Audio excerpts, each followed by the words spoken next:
प्यारे दोस्तों, आज हम इस क्लास में नंबर सिस्टम का तीसरा भाग लेकर आए हैं, जिसमें हम देखेंगे कि संपूर्ण संख्या यानी परफेक्ट नंबर और परिमेय संख्या, अपरिमेय संख्या के बारे में अध्ययन करेंगे।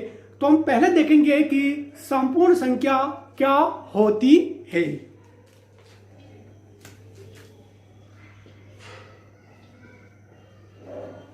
संपूर्ण संख्या, जिसको हम परफेक्ट नंबर भी बोलते हैं, यानी संपूर्ण संख्या या परफेक्ट नंबर। तो हम देखते हैं कि संपूर्ण संख्या या परफेक्ट नंबर हम किसे कहेंगे।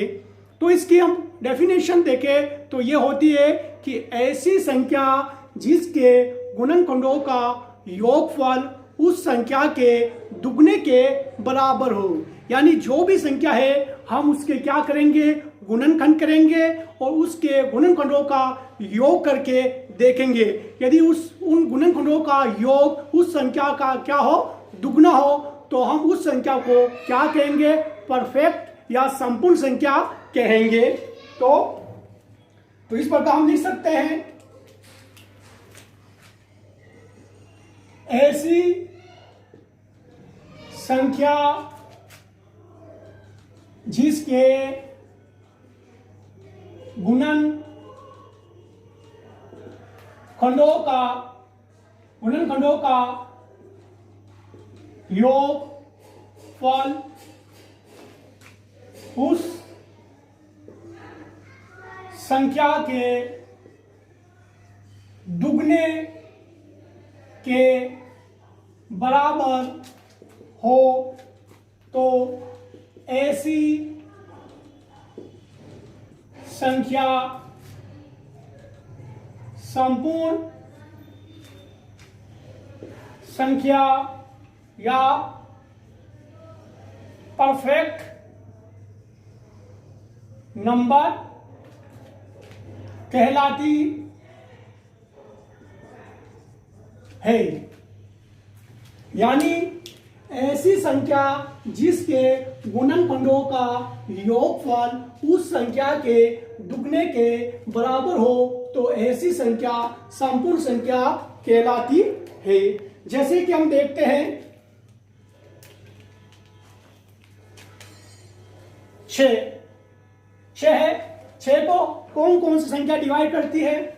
6 को डिवाइड करता है आपके 1 डिवाइड कर सकता है, इसको 2 डिवाइड कर सकता है, इसको 3 डिवाइड कर सकता है और खुद 6 डिवाइड कर सकता है। इसके अलावा कोई भी संख्या 6 को विभाजित नहीं करती है।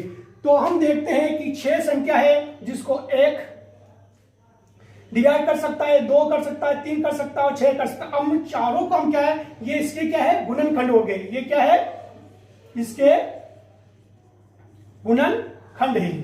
ये क्या है, गुणनखंड है। अब इन गुणनखंडों का हम क्या करते हैं, योग करते हैं। तो 6, 3, 9, 9, 2, 11, 11 और 1, 12। ये योगफल क्या आता है, इनके गुणनखंडों का योग 12 आता है। 12 क्या है, किसका दुगना है, 6 का दुगना है। तो ये क्या होगी, 6 क्या हो गई, आपके संपूर्ण संख्या या परफेक्ट नंबर हो गया है। यानी 6 के 4 गुणनखंड होते हैं, चारों गुणनखंडों का हमने योग किया, जो 12 आता है। 12 क्या है, इस संख्या का दुगना है। तो हम कहेंगे कि 6 क्या है, एक संपूर्ण या परफेक्ट संख्या है। हम दूसरा उदाहरण लेते हैं, जैसे कि अपने पास 3 है। 3 का हम गुणनखंड करते हैं, तो 3 का गुणनखंड 1 होता है और 3 होता है। इसका योग करते हैं तो कितना प्राप्त होता है, 4।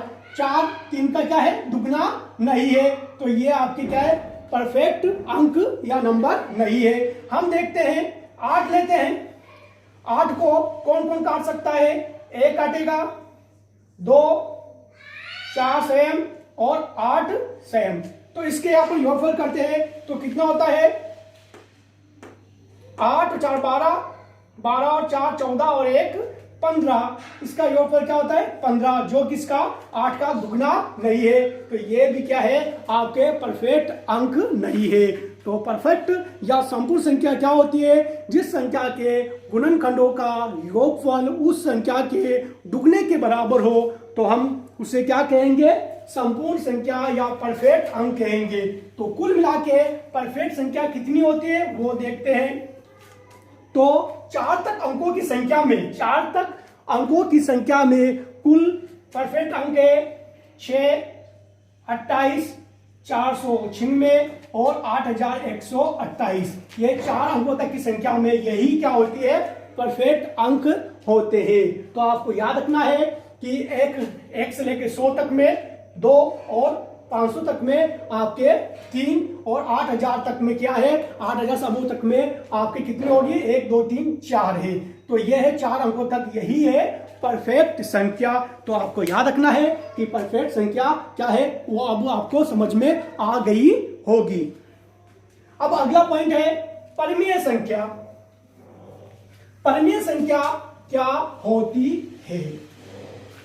तो परिमेय संख्या क्या होती है? तो परिमेय संख्या वह होती है जिसको हम P/Q के रूप में लिख सकते हैं, यानी P/Q के रूप में लिख सकते हैं। तो परिमेय संख्या, परिमेय संख्या जिसको हम रेशनल नंबर भी कहते हैं, रेशनल नंबर भी कहते हैं। तो इसकी परिभाषा क्या होगी? ऐसी संख्याएं जिनको हम P/Q के रूप में लिख सकते हैं, परिमेय संख्या कहलाती है। यानी ऐसी संख्याएं जिनको हम P/Q के रूप में लिख सकते हैं वो क्या कहलाती है? परिमेय संख्या कहलाती है। यहां पर P व Q पूर्णांक संख्याएं होती है। यहां पर P और Q का मान क्या है? पूर्णांक संख्याएं, जो कि आपके पता है, आपको फर्स्ट पार्ट में आपको बताया था कि पूर्णांक संख्या क्या होती है? जो ऋणात्मक इन्फिनिटी से प्रारंभ होकर धनात्मक इन्फिनिटी तक चलती रहे, उनको हम क्या बोलते हैं? पूर्णांक संख्याएं। अब यहां पर एक कंडीशन वो है कि Q 0 के बराबर नहीं होना चाहिए, यानी Q का मान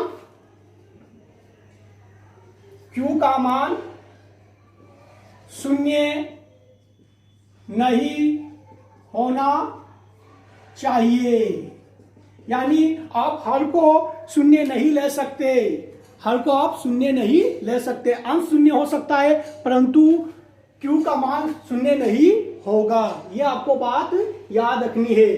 तो आप देखिए, ऐसी संख्याएं जिनको हम P/Q के रूप में लिख सकते हैं परिमेय संख्या कहलाती है। यहाँ P व Q क्या है? पूर्णांक संख्या, यानी इंटीजर है संख्या होती है। P बराबर क्या है? Q, यानी Q 0 के बराबर नहीं होता, यानी Q का मान 0 नहीं या 0 नहीं हो सकता। अब देखते कुछ उदाहरण कि कौन कौन सी संख्या है परिमेय संख्या कहलाएगी। तो आपके -3, -2, -1, 0, 1, 2, 3 सभी क्या है? परिमेय संख्याएं है। सभी क्या है? परिमेय संख्या है, क्योंकि इनके नीचे हम 1 लगा दे, -3, -2 या 1 या 0 के नीचे हम क्या लगा दे? 1 लगा दे, इस प्रकार। तो वो कौन सा फॉर्म हो जाएगी? कौन सा प्रारूप हो जाएगा? P/Q हो जाएगा। तो ये भी क्या है? परिमेय संख्याएं। अगला है √4, √9, √16, √25, जिनका कंप्लीट रूट होता है, क्योंकि हम 4 का जब रूट निकालेंगे तो क्या आएगा? 4 का रूट क्या आएगा? 4। सॉरी 2 आएगा, 2 के नीचे हम 1 लगा दे तो ये क्या हो जाएगी आपके परिमेय संख्या हो जाएगी। 9 का हम रूट निकालेंगे 3 आएगा तो 3 के नीचे 1 लगा दे तो ये क्या हो जाएगी परिमेय संख्या हो जाएगी। 16 का 4 होता है इसके नीचे 1 लगा दे, 25 का 5 इसका 1 ले तो ये सारी क्या है परिमेय संख्या। जो रूट 4 रूट 9 रूट 16 16 रूट 25 ये सभी क्या है परिमेय संख्या है, क्योंकि इनका रूट निकालने पर जो संख्या प्राप्त होती है उसके नीचे 1 लगाने पर वो परिमेय संख्या हो जाती है। तो रूट 4 रूट 9 रूट 16 और रूट 25 आदि क्या है परिमेय संख्या है, परिमेय संख्या है, आदि क्या है परिमेय संख्या। नेक्स्ट 2/3 a/2 -3/4 आदि भिन्न क्या है परिमेय संख्या है, आदि भिन्न क्या है परिमेय संख्या है। नेक्स्ट 1.4444 अनंत तक ये भी क्या है परिमेय संख्या है। यदि दशमलव के बाद शांत रूप में संख्या चलती रहे यानी संख्या का बारंबार होता रहे तो वो भी क्या कहलाएगा परिमेय संख्या कहलाएगा। हम इसको इस प्रकार लिख सकते हैं 1.4 बार लगा दिया, बार का मतलब कि 4 क्या दौरान बार बार आ रहा है यानी रिपीट हो रही है।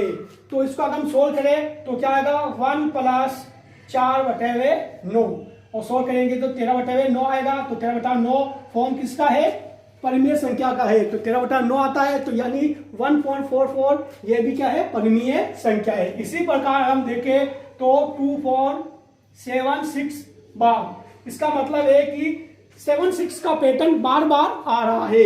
अगर इसको हम सोल्व करें तो क्या आएगा 2 + 76 और नीचे हम 2 बार क्या लिख देंगे 9। तो ये क्या हो गया ये भी फॉर्म किसका हो गया परिमेय संख्या का। इसको हम इस प्रकार लिखेंगे, ठीक है। इसी प्रकार आपके 2.36 इस पे लगा हुआ है बार लगा हुआ तो हम इसको सोल्व करेंगे तो क्या मान आएगा इसका 2 + 3 6 9 बाहर 1 पे लगा हुआ 9 लिखने को बाहर से पहले एक संख्या है तो उसका हम 0 लगा दें। इसको भी हम सोल्व करेंगे तो ये मान आता है जो कि क्या है एक परिमेय संख्या है। तो इस प्रकार आप देखते हो कि कौन कौन सी संख्याएं परिमेय हो सकती है, यानी जितने भी पूर्णांक या इंटीजर है वो सारे क्या है परिमेय संख्या है। और ऐसी रूट वाली संख्या जिनका कंप्लीट रूट होता हो उनको भी हम क्या बोलते हैं परिमेय संख्या बोलते हैं।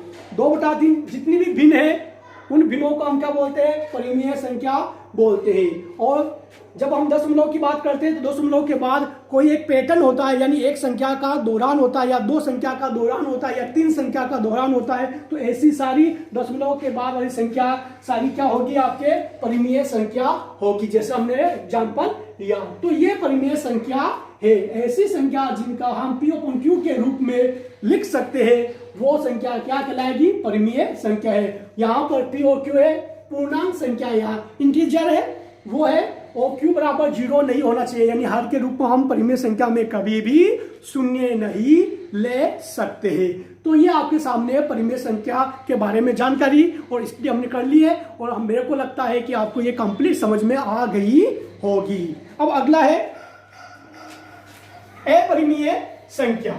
अगला क्या है अपरिमेय संख्या।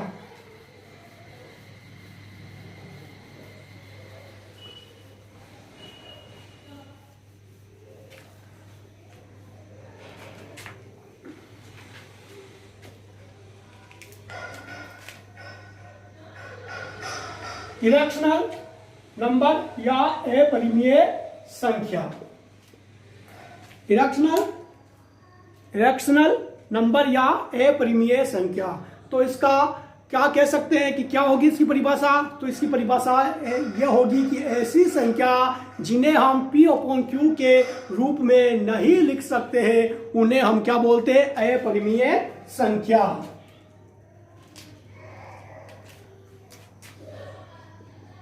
ऐसी संख्याएं जिन्हें हम P अपॉन Q के रूप में नहीं लिख सकते हैं तो उन्हें हम अपरिमेय संख्या कहते हैं। ऐसी संख्याएं जिन्हें हम P अपॉन Q के रूप में नहीं लिख सकते हैं तो उन्हें हम अपरिमेय संख्या कहते हैं। तो इसमें देखते हैं √2, √3, √5, √7 ये सारी संख्या क्या है? अपरिमेय संख्या है। यानी कि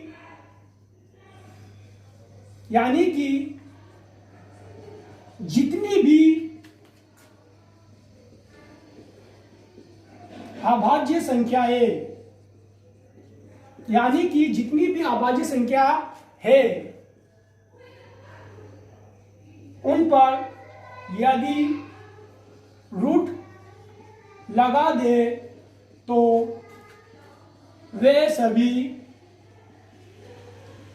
अपरिमेय संख्या हो जाती है। यानी क्या है कि √2, 3, 5, 7 ये सारे आपको कौन सी संख्याएं दिख रही है? अभाज्य संख्या। परंतु इन अभाज्य संख्याओं पर क्या लगा हुआ है? √ लगा हुआ है। तो रूट लगा होने से ये क्या हो गई? अपरिमेय संख्या। यानी ऐसी अभाज्य संख्या जिन पर हम क्या लगा दे? √ लगा दे तो वो क्या कहलाएगी?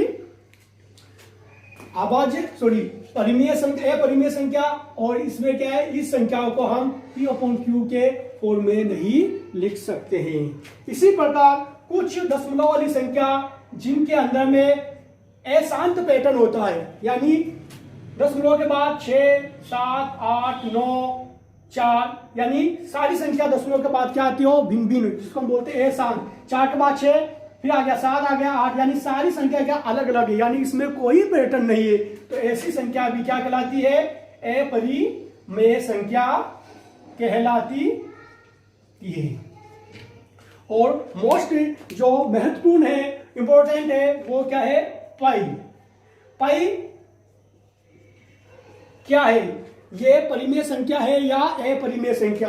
तो पाई का हम सवाल में मान क्या लेते हैं? 7, 22/7 लेते हैं, जिसका एप्रोक्सी मान क्या आता है? 3.14 होता है। ये जो अशांत है ये क्या है? 14 जो मान है वो आगे से आगे क्या परिवर्तित होता रहता है। तो हम कहेंगे कि पाई भी क्या है? अपरिमेय संख्या है। पाई का मान क्या है? अपरिमेय संख्या है। तो आप देखिए अपरिमेय संख्या क्या है?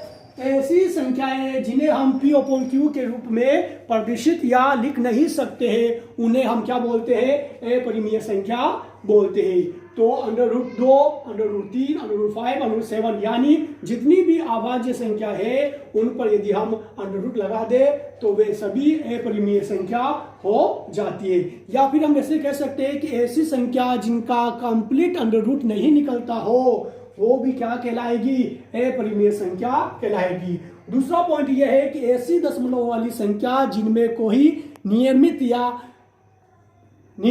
रेगुलर कोई पैटर्न नहीं हो, जैसे कि पहले वाले में देखा था जिसमें 6-6-6 का पैटर्न चल रहा है, या 6-7-6-7 का पैटर्न चल रहा है, या 3-4-6 3-4-6 का पैटर्न चल रहा हो, तो वो क्या शांत दशमलव वाली संख्या कहलाती है।